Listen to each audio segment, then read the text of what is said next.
Hello and welcome to our beloved parishioners. I'm Bailee. I'm Ashley. And this is Praise Be to Pod. Thank you so much for joining us. Ashley, what's on your heart? Okay, it is Taurus season currently as we record this. Da-da-da-da. And if you've never listened to the beginning of this podcast, you wouldn't know that about a year ago, I found out that I'm not a Taurus. Yeah. My birthday's May 21st. Mm-hmm. I'm a fucking Gemini. Mm-hmm. And it was a really big deal because Ashley is such a Taurus. It is still shocking today. I still do not know anything about you that's Gemini-like. I still have just completely disassociated from all, what are these called? Celestial, what the fuck? Horoscopes? Celestial scriptures. Yeah. Messages from the celestial gods. Yeah. Stars. Yeah, the crows astrology. The crows That's have not been sending me any messages. Astrology of is late. what I'm trying to figure out. Mm-hmm. I just disassociated from all astrology because I'm supposedly a Gemini according to my birth chart. Mm-hmm. And I'm still mad about it. And I'm sad every year Taurus season comes around and I'm not a Taurus anymore. Yeah.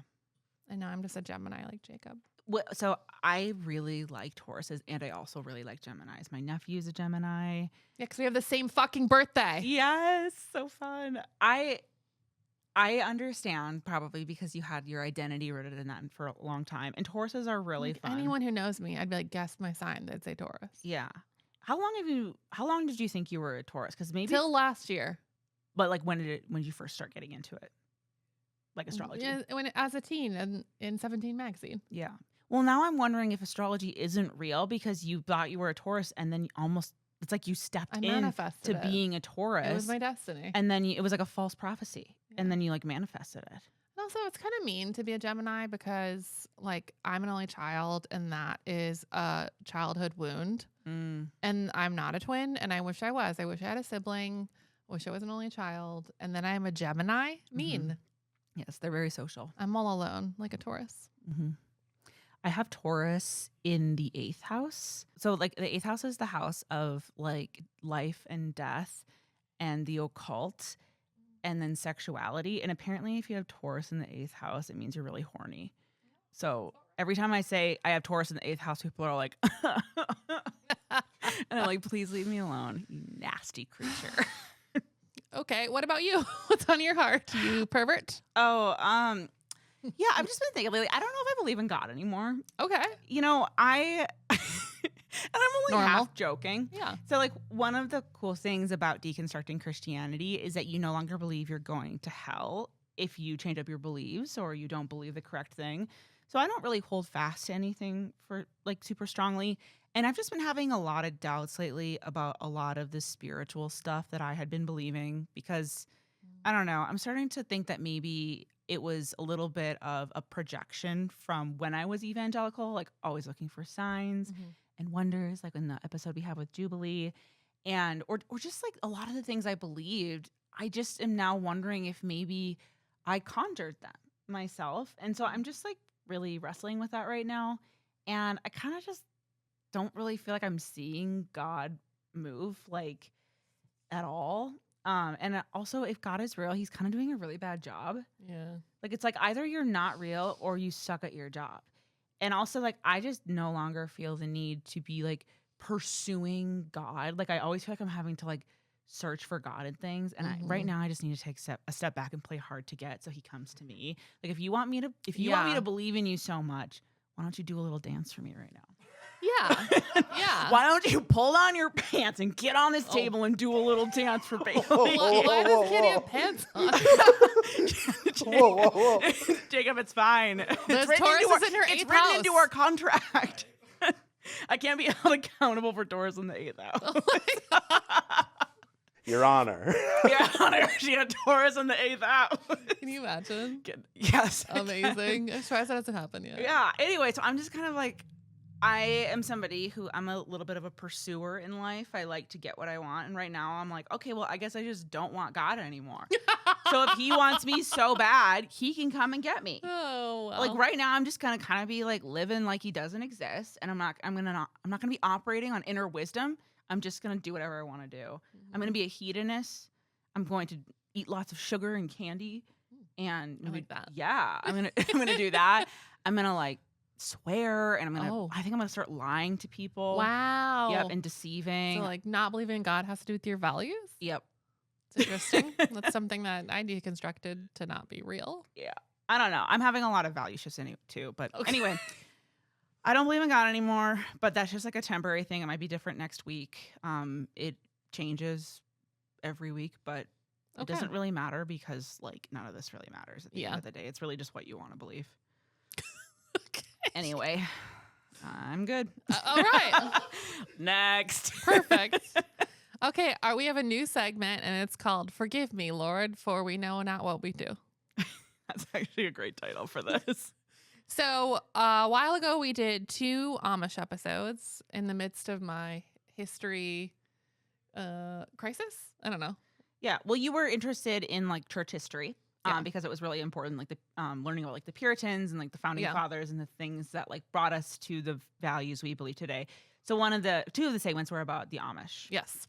Because there's kind of an interesting relationship between evangelical people and the Amish. But we ended up receiving an email from someone with some healthy criticism about some of the content we had. And we want to talk about it today because we want to continue to be transparent and improve and do better and, come straight forward if we need to about stuff. We welcome criticism, no Yes. problem. So I'm going to read a little bit of it. I'm not going to read the whole thing, but I'm going to read part of it. They said that I could share the email, but not share their name. So unnamed. The subject line was finished your series on the Amish. And here's part of the email. Lifelong Pennsylvania resident here and ex-evangelical. I just spent the last 13 years, 45 minutes from Lancaster, Pennsylvania, known to be a big Amish community. The Amish are not a monolith and benefit from people underestimating or giving the benefit of doubt to their community. I like your podcast a lot. Thank you. And find it a good space to further my deconstruction. But respectfully, the internet can't give you an accurate view of the darkness that lives in the Amish community. Unfortunately, this episode really glosses over the abuse and devastation felt by women, children, and the disabled living in the community. And then the person goes on to say a little bit about the Amish religious status and violating child labor laws, how women are incredibly oppressed, how there's a lot of animal abuse, and a little bit more. So there are a lot of issues that I know about. There's also some I don't know about, but there's a lot of things we didn't speak to because it's not firsthand knowledge and we weren't talking to someone who is an expert on the Amish. So we do purposely not come in and criticize a group of people that we weren't a part of. So like we're very hard on evangelicals and on churches because we were both in it. We both know a lot about it. It's firsthand experiences. It feels like punching up when we do. Yeah. This is kind of a perspective, but like the Amish feel like punching down a little bit. That being said, a lot of these things are super valid and like definitely things that I think that there are ways that we could have like considered that absolutely. Yeah. And also, we want to be careful about how we talk about a group of people that are widely underrepresented in a lot of areas. Yeah. And I mean, I didn't go and read any books or memoirs. I honestly don't have time to do that recording this podcast every week, but I wish I could. Like if I could, I would. And if anyone has a good one to recommend, I'd love to hear it. But that's just kind of like breaking the fourth wall and showing you a little bit more of how we develop the podcast. Like I was a little harder on Mormons. It's because I've had a lot of firsthand experience with Mormons and I know a lot more. There's a little bit more cultural influence too right now. I've never personally met an Amish person. So like it really was all a mystery to me. And I have, and it was a good experience, but obviously that's not a monolith like that person said. So I would say being in, like, I know that being a Mormon in Provo, Utah is very different than being a Mormon in Northern Arizona. I assume it's similar in Amish communities. Like they could be very different if they're further removed, or they could be a lot more insular if they're a larger group. I don't know. So we just wanted to give light to that and say, we don't know what we don't know. And we appreciate the submission and knowing that there is a lot more abuse in that community than what we were able to talk about. And that, again, the internet can't show us everything. So thank you for your firsthand knowledge. And that's why we didn't touch on some of those things. Yeah, no, absolutely. I will say this too, that this is something that you and I talk about this a lot because I have like a history in like political writing. So I am so specific and particular about language and like how things are worded. And so like we put a lot of effort into being as careful as possible. But sometimes for myself, I'm like, all right, I'm getting so in the weeds about this because I'm trying to be like really correct in how I like articulate this. And it can be, it's one of those things where I'm like, oh, I can see now why podcasting has to be a full-time job for some people, depending on like the subject matter, because you can't do it justice. And so I also want to admit that like we're not going to be able to do it justice a lot of the time. The only thing that we can really speak to with full authority is our own personal experience, but we are going to fall dramatically short on a lot of things. But that is why it is beneficial to have a collection of media and literature and exposure from all different types of people. Like we would never assume to be like the end all be all for information. That's why we go to a lot of different sources for it. Yeah. But that being said, that does not excuse us from being as rigorous in our research as we should be. And so we're going to recommit to that as well. Yes, and I would like to say today's episode has some rigorous research in it. There's so much rigor, y'all. You're going to be so impressed with all the rigor that went into this. Bailee has Taurus in her 8th house. So that can't be helped. It is rigorsome today. Okay, so I'm going to introduce today's topic because we got to keep moving. Keep her moving. And I would like to ask you, Bailee, why does the recent uptick in soft girl life feel just like youth group in a linen dress? Is that a real question or is that the rhetorical? Like, do you remember when you first started seeing like all the prairie dresses at Target? Yes. And it was like, oh God, what happened? Yes. Why is Laura Ingalls Wilder here? Yes. Yeah. Okay. So we've also seen that. And there's been a rise in feminine energy and softness in social media discourse. Yeah. And I feel like it's coming for me. Yes. You agree? I would agree. I will say when I started seeing it on social media first, a lot of like homesteader, tradwife, step into your divine feminine energy stuff. And to be honest, like I thought it was like cottage core anti-capitalist, like sapphic the kind stuff. of girls who like Pride and Prejudice, or just like I thought it was more queer, honestly, because like or, like queer, like because you know how there's almost like a cosplaying of femininity in some like queer spaces. Yeah, the girls that like Pride and Prejudice. Yeah, there you go. Like I honestly like a lot of this stuff felt like one time I went to this hobby farm with my like super liberal friends when I was in high school. And there was this guy there who, like, his name was Amos, and he had overalls, and he had a partner, and their name was Ace. And they grew like organic heirloom tomatoes for this, like, amazing. It was like this, what was it called? Oh, they worked for a food sovereignty co-op. Fuck off. But anyway, they like wore these prairie dresses and overalls, and they didn't shave their armpits. So when I saw this resurgence of like, a lot of like sourdough accounts and like soft living, I was like, oh, it's like anti-capitalist.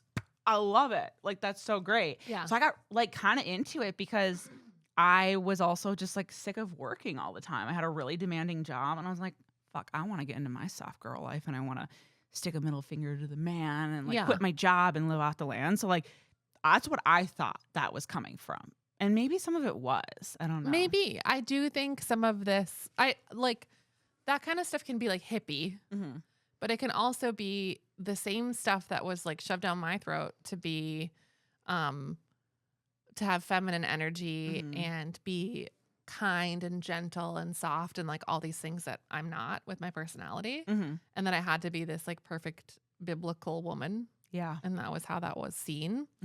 So I have some questions to ponder for this episode. Okay. Tradwife versus girl boss. Are we stuck in a pendulum swing? Number 1. Number 2, why is baking bread and homesteading so appealing? Number 3, would this context exist without capitalism burnout? And number 4, who benefits if women opt out of independence? This is food for thought. You just think about those, and then we're going to keep talking. Okay, so the soft girl life was kind of started around 2019 by Zoomers on TikTok.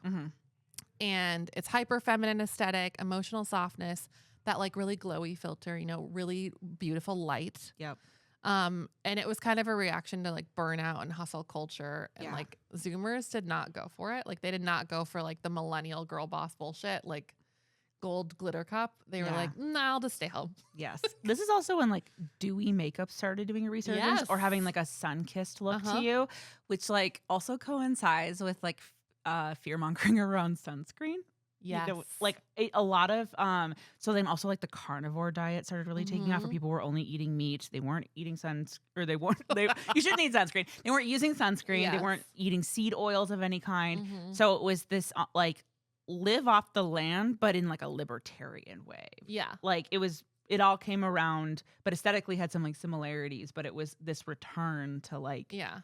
like a more simple way of living. And I feel like in my circle, Half Baked Harvest was like a really big baker and Oh, I don't know that. chef. I don't know if she's considered a chef, but she has a million cookbooks and had like some kind of weird stuff go on in social media. Like I don't know what she's doing now, but Okay. it got kind of weird. Mhm. And then Ballerina Farms, the queen of homesteading, She got is, like- popular because she like had a she's- baby and then like went on and was in a pageant like 2 weeks later. Something like that. Yeah. Yeah. She's kind of the poster child for this Yeah. theme. Yeah. So there's kind of a tension with these homesteaders. It's that it requires a lot of wealth, Mm-hmm. a lot of time, a lot of hidden labor. Like almost all of them have a bunch of nannies or like, Yes. like a lot of help that they're not showing. Mm-hmm. And both men and women are still really pressured into these molds that are pretty much unattainable in today's culture Yeah. unless you have a ton of wealth. Yes. And I think that the deceit behind it is that it looks really accessible. Like Mhm. it looks like something that, Yeah, affordable affordable. or Yeah. frugal even. Yeah. And when the reality, like, it's interesting because there's an equation between soft girl living and this life, whereas there's actually so much physical labor if you are actually doing all of this work, Mm-hmm. and you wouldn't have time to set up a tripod with your phone on it Yeah. if you were Well, actually. you wouldn't look good doing it anyway. No, yeah, that's another thing too. Is that like I grew up in actual farm country, and Yeah. no one looks like a Barbie. You're Absolutely a hardy not. farm girl. Yeah, And if they did, they were scouted for New York immediately. yeah. I don't think Nara Smith has ever ate bread in her entire life, No. but she bakes it all the time. Yeah. So there is like a performance element to it, and then also like they are able to live off the land because of money. Like it Yeah. costs money to live far away from civilization because you have to pay more to get resources put out to you. Like it's not as like Appalachia gritty, I think, Yeah. as people want it to appear. And like, have you ever shook hands with someone who worked on a farm? Like, they are not soft. No, not at all. Not soft girl. Mm-hmm. Hard girl. Hard girl, hardcore girl, girl boss. Okay, so one theory of why it's blowing up so much, like this idea of like, oh, I just want to live on a farm and I just want to have chickens. I hear that constantly. Yeah. Is because people are so burned out. Yes. Like late stage capitalism is drowning us all. Mm-hmm. And they're like, when I talk about how I just wish I was at a mental institution. I was actually thinking about that. when Yeah. we were- Like I feel like homesteading is someone else's mental institution. Yes. Like they just want to not be on their phones. They don't want to be like in the hustle and bustle. They just want to like live a natural life Yes. in like the natural rhythms of life. Like get up with the sun and bake your bread. And like Mhm. what they don't realize is that's all really hard and it'd be really boring and isolating and stressful. Yes. Um, But it's a very real problem that people are experiencing. And that is very common. We talked about this actually in our Myth of a Christian Nation episode, mhm. where like a lot of times when presidents are campaigning and they're creating like their messaging framework, they're always framed as the antidote to the administration that came Yes. before. Yeah. It's not even as like it's a lot of that smear campaign is like, Mhm. what will I do better than the person who fucked you over the last time around? Mhm. And so I feel like the pendulum swing, like what you're talking about, is where we were at that I guess initiated this return to tradwifism was not good either. People were Right. genuinely really burnt out. And also women in particular were Mhm. really burnt out because like, yes, it was awesome that women could go back to work, but women are also overworked. And there's, Underpaid. yes, there's now as much, if not more, expectation for them to financially provide in their homes. But there is still very little distribution of tasks among partners in the domestic Mhm. world. Women are primarily still taking that on.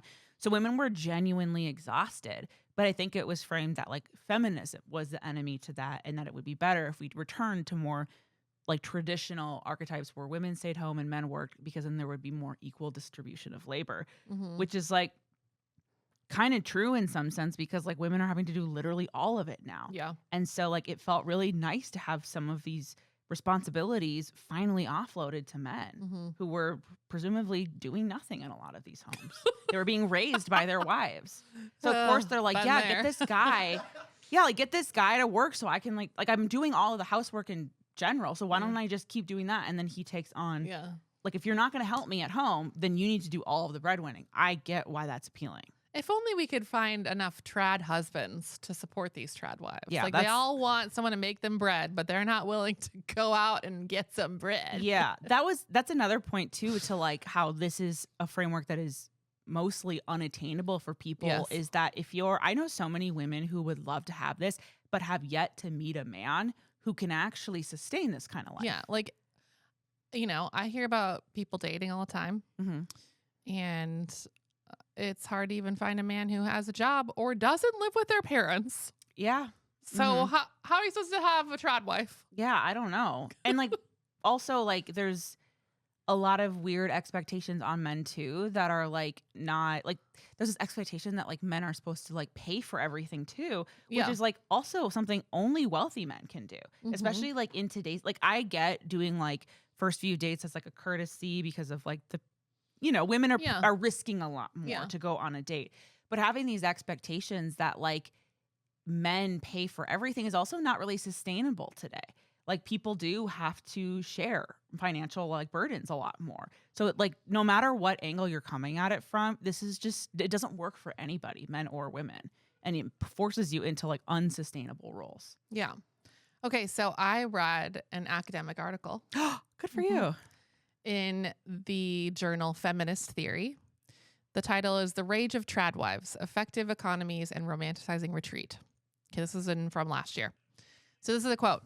Both positionings, feminism and tradwife anti-feminism, we argue, revolve around particular iterations of women's rage. But the consequences of the rage differ. Feminist rage is directed at the ways in which the broken system discriminates against women as a group and calls for collective struggles to this inequity. Tradwife rage is directed at their individual experiences with the broken system and encourages individual retreat rather than collective change. Ooh. Which I thought was like such a good point. That is so good. That is like so much better articulated. all women than are anything. mad. Yes. Everybody's mad. But like the true feminist way to fix it is to come together and create change. And I think what is happening right now and what we are alluding to is that this idea, like ideology, is getting pushed onto us constantly on social media. Do you get this content too? I mean, I've seen some of like kind of like the Nara Smith type of things or the occasional, but then a lot of it is people's responses to that. Okay. I never get, I feel like the actual, like the source videos. Yeah. Did you get red pill stuff? Like, did they try to get you? I have, but a lot of it is like the satire of the red pill stuff. Okay. Like kind of So Connor you're the right side of the O'Malley, internet. like that, those kind of videos. So like I think any woman with any political views gets this thrown at them constantly. Yes. Constantly. Like the amount of sourdough content I see is out of control. Yeah. Mainly because my husband is the one who loves to make sourdough everything. He's like, look, I'm going to make these sourdough brownies. And I was like, that's so unnecessary. Yes. But anyway, it's always great. So anyway, what we're trying to allude to is that like it's coming from the government. Like the conservative right is trying to push more women to disjoin themselves with other women and be more secluded. Yes. That like women not having power and being, I've never like put these thoughts together, so they're raw. Women being excluded, secluded, and not having power and having to depend on men creates a much stronger patriarchy. Yes. And so like that is the motive behind it that I believe is happening. I don't think I'm alone in believing this, and I don't think this is a hot take. Not at all. This is like something that we all there believe. are sociologists that would back up what you just said. And it's a lot of what I'm seeing in these. Like it's so common that there's so many academic articles about it. Well, a lot of it too is the preservation and the glorification of the nuclear family. Because like I love family. I would love to have like my own family one day. I would also like to get married. That does not mean that those systems are still not inherently patriarchal. Yeah. And the thing is that like you've probably all experienced it where like a friend of yours gets married and you never see them again, or they have kids and you never see them again. And it's because that labor is put on women primarily. And so they end up having to seclude themselves and stay at home and like care for their husbands and care for their children. And like all of that is fine if your husband is decent. The problem is that like when you are separated from society, then, you know, there isn't as much opportunity to talk to your girlfriends about what's going on in your marriage. And a lot of the things that like can bring people in for like interventions if something is like not going well in your marriage, or if there's like abuse existing or something like that. And so getting women away from society and off the internet and away from their friends and away from other women is framed to be like really good for their brains because they're getting off social media and, you know, they're investing in their family, and that's really nurturing and that's honoring their like divine feminine energy. But what it does is it like gets them away from like influences that might change their mind about some things. There's also a movement right now. Have you heard about like the movement to like make votes to like basically as a household? As a household, yes, I keep getting it thrown at me. That is constantly. demonic, but that is like where this shit is headed. Yeah. Is to get it so that like women lose their agency. They unite under this household and their agency entirely disappears, including their vote. If I ever lost the right to vote, I don't even know what I would do. Move. Like that would break me. Like, I mean, yeah, I would probably have to move at that point in time. But like that is what we're kind of headed. Praise be to Pod Canada. Praise be. Oh, it's a hit. Praise be to Pod Asylum. Okay, so there was an article in Wonkette. This sounds good. There were a couple of like really good articles that were on a great Reddit thread about this. And there was this influencer named Lauren Southern, who was a very big right-wing influencer and very like pro tradwife. And then her dreams came true. She became a tradwife. And then her husband was a psychopath, and he would like lock her out of the house all the time, and like she'd have to like walk really far to the neighbors to like because it was raining, and she'd be locked out all night, and he'd leave. Like it was crazy. And she was married to this crazy person, and she realized like the hard way, like I have to divorce him. I have no money. I have no career. I have nothing. And she saw why feminism exists. Yeah.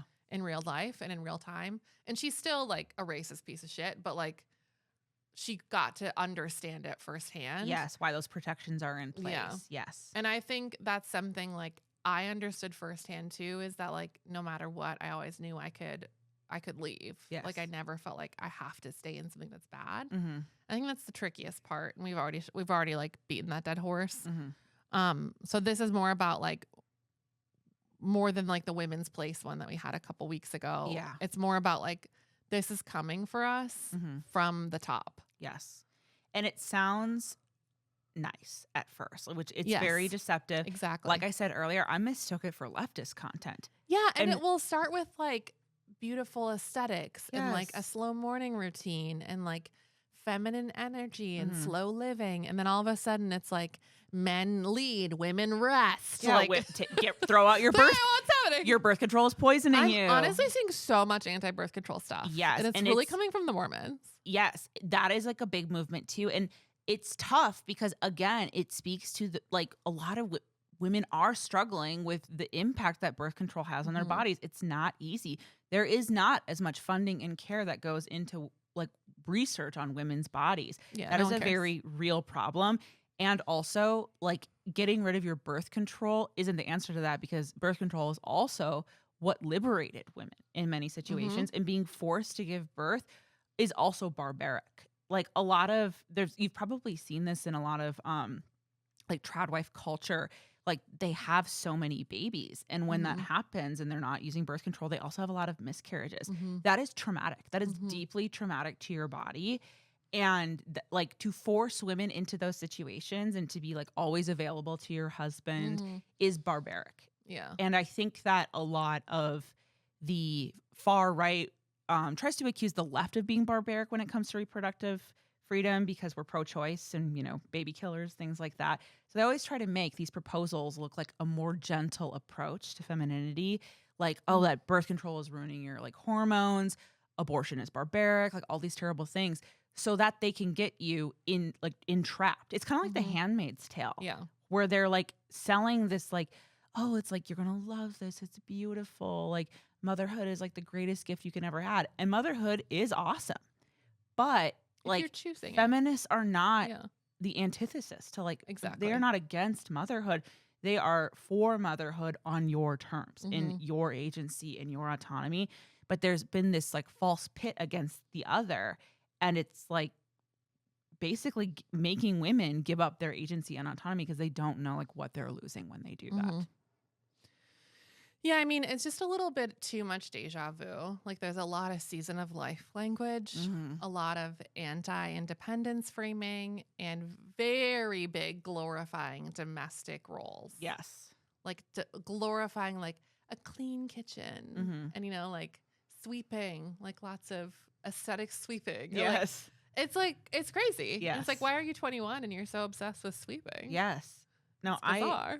And it's very, like, basically it kind of just like infantilizes women too. Like, it reminds me of like, this is like, Renaissance era where like women weren't able to take showers. They had to take baths because like it was believed that their skin was too sensitive, that like the shower would like hurt their skin. So that's why like women were like encouraged to bathe versus shower. So there's just this like daintification of women in a lot of this stuff. Like, oh, I have to like be in touch with my circadian rhythm, and like, oh, I'm in like my luteal phase, so I can't go to work. Like, I'm in the red tent this month. Yeah. And like, it's just stuff that's like, I don't know, like women are actually super hardy. Women actually can tolerate a lot. And I think that like women's bodies are often like brutalized for capitalism and patriarchy to be built on. And also, we're not dainty flowers either. Yeah. Like, have you ever hung out with a man who has a cold? I have. And then I left right away. Horrifying. I couldn't take on the emotional labor of that. It was traumatizing to see him in so much pain. A 2026 study in University of Nevada, Las Vegas, Psychology of Women Quarterly, found men who like tradwife content are not primarily motivated by protection or care. They actually just have the ideals of hostile sexism. So, translation. There are a couple different types of sexism. So you hear someone sexist, you just think one thing, but there's different kinds of sexist. Yes, okay. They rear their ugly head in different ways. So there's like benevolent sexism, which is like chivalry, protection, provider energy. There are three main facets of benevolent sexism: protective paternalism. So like men have to take care of women because we're delicate flowers. Complementary gender differentiation, the belief in distinct gender roles. And heterosexual intimacy, the idea that a man is incomplete without a romantic relationship with a woman. These are all sexist ideas, but they're not the worst kind. The worst kind is actually hostile sexism, which includes beliefs like women manipulate men, women shouldn't have equal power, women are out to get men, like the very red pill stuff that we're all afraid our sons women and are brothers like Jezebels, will find. Gold diggers, Yeah. things like that. It's not that you're precious, it's that you need to be controlled. Yeah, like the first one you listed is very like, it wouldn't, like men in that category wouldn't blink at paying for a woman. But the ones in the latter category become like hyper vigilant for gold diggers. Yeah, like that's a woman who's trying to take all your money kind of a thing. So the research initially believed that the study would show most people into the tradwife thing would be the ones that scored high on the protective paternalism, but instead it's the hostile ones. Really? Yeah, it's really fascinating. It honestly doesn't surprise me because the more I learn about this, there are so many men out there who talk about how they want a traditional woman, and then they meet women like that and they hate them. Like they hate traditional women. So men who like tradwife content depend on women for intimacy, and they resent them for it, and they need women and they're mad about it. Yeah. And that makes them violent and unpredictable and really scary. And so the whole tradwife thing like is backfiring on women. Yeah. As we saw would happen and what we're scared of as feminists. But it didn't backfire the way that I would see it, you know? Yeah. I was surprised by the study. What did you think it would be? I guess I thought it would just be like I have friends that are just like, you know, they have 7 kids and they live a very simple life and they're very happy. You know, they don't live on a big farm or anything, but like, you know, she makes bread. He's a pastor. They're just like very sweet people. They just like don't like culture. They don't like pop culture. They don't watch TV. Like, I'm sure they don't even have a TV. They both come from big families and they love all their siblings. It's like truly what everyone wishes could happen. Yeah. But it's like 1 in a million, you know? Yeah. I figured it's just men like that. Yeah. Oh, so yeah. No, like I know what men you mean. who were raised in families like that are just like, I just want a simple life and I don't like all this crazy stuff. Yeah. And, you know. But if I'm being honest, I know a lot of men like that and they love strong, independent women. I mean, I would never say that like my friend, the wife is not. Yeah. Strong or independent. Yeah. Like I have some like really wonderful uncles who have more traditional marriages like that where they're the breadwinner and their wife stays at home. And when I spend time with them, like they love how much of a spitfire I am. Like they enjoy that and they're always like trying to encourage me to like, you know, do whatever I want in life. And like none of them like really hold marriage over like it's like that's definitely like the healthy version of this that people think they can have. They think that that's who they are and they're not, because a lot of this red pill shit is rooted in resentment. Exactly. And it manifests as like, oh, this is like the best thing that women like, this is good for you. And then women are like, no, it's not. And they're like, fuck you, bitch. Like that kind of a thing. Like it's kind of like you should smile more and then you don't smile and then they like throw an insult at you. Like it's basically you turn down what they offer you and they're so angry about it. And so then they kill you. Exactly. Like there's psychological alignment between this content and hierarchical gender beliefs. So in any sense, there's a version of a trad wife and trad husband that believe very clearly this is how we should live our lives and there should be no overlap. The woman should work day and night, you know, never sleeping, and the husband just works till 5. Right.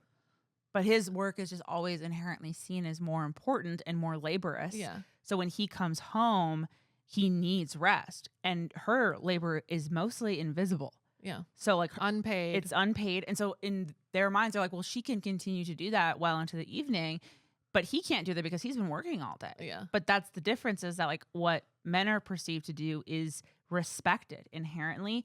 And no matter what these like red pill MAGA people tell you, they do not respect this submissive domestic role for women. Yeah. Like they put it on a pedestal because they're trying to sell it to you. They despise it. They do not respect it in women. Did you ever hear in the church someone trying to frame submission as empowering to you? Yes. Tell me more. Oh,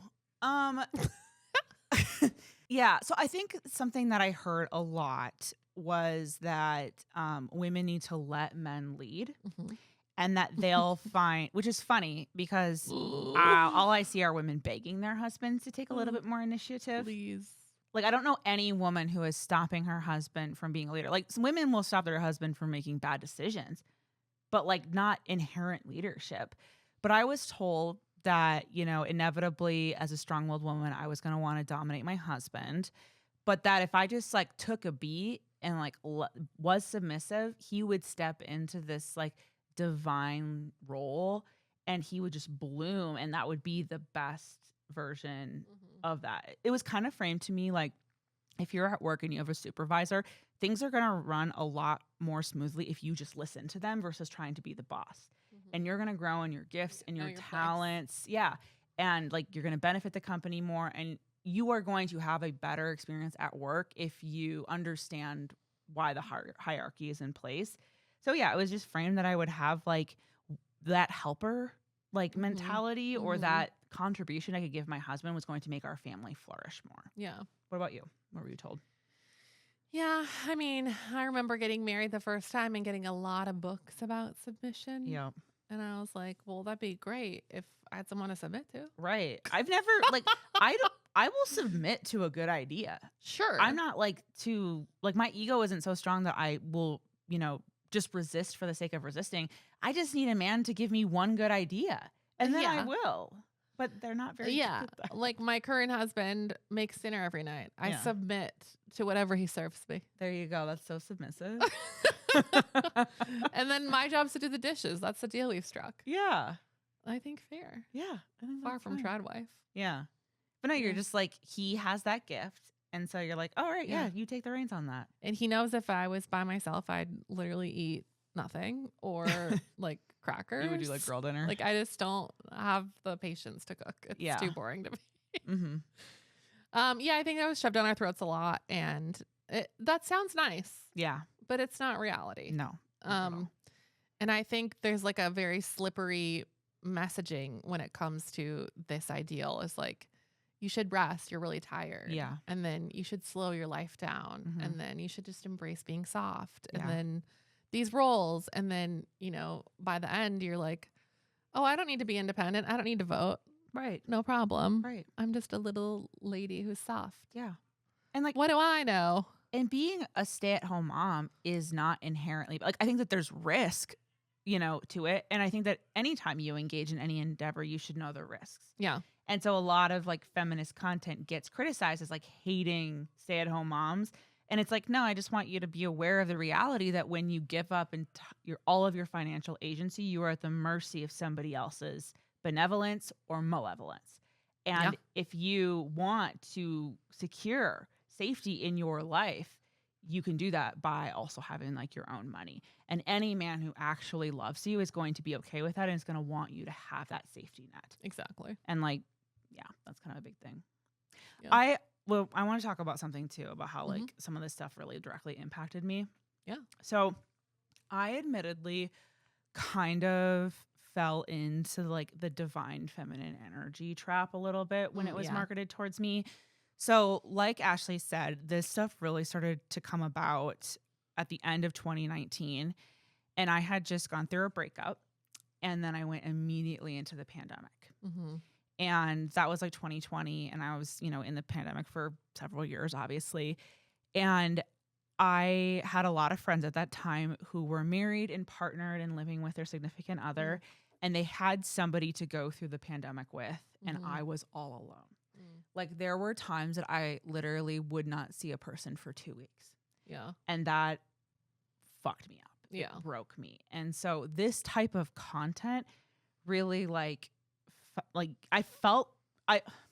friends did not abandon me, but I felt abandoned by community. Yeah. And so in my mind, I was just like, all right, well, I guess I'm just going to try to find a husband so that I can have somebody like that. So I really fell into like analyzing like, okay, why am I having such a hard time with like men and dating? Yeah. And like, I guess I've been told that I have kind of an intimidating energy. Like maybe this feminine energy stuff is like onto something. And so I was inundated with a lot of like, don't chase, attract, like manifestation stuff, like just take a back seat and let it all in. And like, that felt really nice to me because like, I was like an oldest daughter of a single parent household. I'm like, actually, like, I don't want to have to do everything. This actually sounds really nice. Like it would be really cool if there were certain things I didn't have to learn, because a lot of the things I learned, like I have a decent amount of understanding of cars. I learned that to get myself out of an emergency because I didn't have a dad to bail me out. Like I didn't learn about cars for fun. I learned about cars because I had a vulnerability in my life and I had no one to help me. And so I got really into I actually would really like to be helped. And I see my friends being cared for by their husbands and getting a lot of these things taken care of, and they have that companionship. And like, I'm feeling resentful of them. I'm feeling etched out by married people. And I'm feeling like this is something I want. And so I really started to be really critical of myself and overanalyze like every interaction I would have with a man. And like, if I would go on a date and he like wouldn't pay, I would beat myself up because I'd be like, it's probably because I just wasn't feminine enough. I know if I was like a more feminine woman, he would have done that. Yeah. But like, he probably just saw me as like a guy and was like, oh, whatever. Like, and I also just felt like I was having a really hard time in dating, and I was experiencing a lot more rejection than I was being the person giving the rejection. So then I was like, oh, like there's something about me that's inherently like undesirable or unappealing. Like it must be this stuff that I'm, being thrown at. And it really like fucked me up. And it wasn't until more recently that I realized that all of this was a ploy of MAGA. Yeah. Because like there's like data that shows that like during Trump's campaign, MAGA had been funding and giving money to influencers specifically versus like mainstream media, because they were trying to obviously create suspicion and fear around fake news. And so they were giving a lot of funding to like Nick Fuentes and like just like Theo Vaughn and a lot of these like more like red pillars and stuff. And I'm assuming a lot of the tradwife content got that too. and they were invading a lot of spaces that liberal women and men were occupying. For instance, like I thought this tradwife content was like cottagecore, which is like culturally sapphic and queer. Yeah. And a lot of the, like don't, do everything for men felt like feminism to me, because it is true to some extent. And so I really fell for it, and it really hurt my self-image. And now that I've stepped aside and I've gained media literacy, and I can look back and see that that was all like a part of a plan to create a strong voting bloc, just like the evangelicals. When Ronald Reagan ran for president, I realized I got fucking Reaganed. Yeah, for real. Yes, like that self-hatred tickled down to my brain. Yeah. So I just like, I don't know. It was just like my own, like, I kind of got tricked a little bit. I mean, they do it well. They do it well. Yeah. And so now I'm kind of trying to rebuild that and just accept like who I am, and also just acknowledge that like everyone who's dating is having a really hard time dating. It's not personal. Yeah. Like there is something weird going on. I don't know what it is, but like I'm certainly not the only person.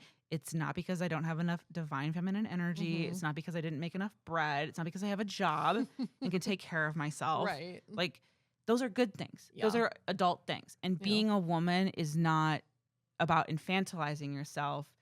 It's a lot different than that. And so I don't know. That was kind of a long tangent, but I just wanted to talk about that. Yeah. That like I got duped into it. I don't think it's stupid to fall for this stuff, because it is oftentimes offering a solution to a really painful wound that is very real. And like I feel like I kind of got into it because I like baking. Yeah, there you go. I know some other people too. And I was like, oh yeah, making this from scratch, making that from scratch. And then when the dresses came out, I was like, never mind. I like the dresses. I'm over that. Yeah. I'm not doing that. I still do like the like sweetheart cut. Yeah, I like dress. a puffy sleeve, but I don't need to be in the prairie all day. Yeah. No. No, I like the slutty ones. Yeah, it's The like ones that have like a corset and they like push your boobs up. Those are cute. Yeah. Not very comfortable, but they're cute. Or like be like a Gaston's sundress. bitches. A sundress. I wore a sundress to a wedding. Ugh, it was over. I felt so good in it. So like, yeah, I like that kind of stuff. All right. Well, anything else to add? Let me look at my notes real quick. Bum, ba, da, bum. Oh, I have a final question. Is it deception? I think we found yes. Yeah. We are being deceived. Yeah. Satan by that bread. disguises himself as an angel of light. So And that angel is Ballerina Farms. Yeah. But yes, a lot of this stuff is going to look really great and enticing, and it feeds into a very real problem. Right. And the problem is patriarchy. Patriarchy, until it is dismantled, will infiltrate girl boss feminism, and it will infiltrate the pendulum swing in the other direction. We don't even know what like a true feminist society will look like until patriarchy is dismantled, because it will infect every new wave of being like womanhood that we encounter. I did have one more question. Okay. What would this look like if we had tradwives, but they had nothing to do with men? It would probably be a communal space with women who are like caring for each other. So the real problem is men. Yeah. It would look like honestly look like those neighborhoods in Minneapolis where like everyone's always like blah, blah, blah, blah, blah, mutual aid. Yeah. And like no one can ever do the dishes because they have like ADHD or something, but they're all taking like care. My neighborhood. Yeah. Yeah. Like it's like annoying, and we make fun of them, and they're all named like Amos and Ace, like from my weird little like thing. And they all go to the co-op, but it's like, oh my God. Have you met my friends Dawn and Myra? Yeah, exactly. And it's so like, I was like, oh my God, I walked down to the wedge. I'll be right by your house. And I'm like, I hate the fucking wedge. Yes. And it's like, they're always like, okay, I need to like set a spiritual boundary right now. And if we like make fun of them, but like that probably is more ideal. For sure. And they like basically all live as a unit. Like they're all so close. Yeah. And they like probably need to do the dishes a little bit more. Yeah. But like, they're working on it. Fostering dogs. Yeah. But like, honestly, like they're probably onto something. Like there is a way that you can live. And I'd like to think that like men can be a part of this too if they choose to dismantle patriarchy, because like totally our relationships with men, romantic or platonic, really could be so much more rich. Like I don't want to I don't really want a world without men. I just want men to get better, because like in our actual healthy relationships with men, like those are so dynamic and awesome and wonderful, and I would miss that. Yeah, for sure. All right. Well, we want to ask if there's any recovering tradwives. We'd love to hear your story. And that's about it. Blessed are the listeners, for they shall stop forcing themselves into their divine feminine energy. You can find us on PraiseBeToPod.com on the web and PraiseBeToPod on Instagram, TikTok, Threads, YouTube, and Patreon. It is finished. Bye-bye.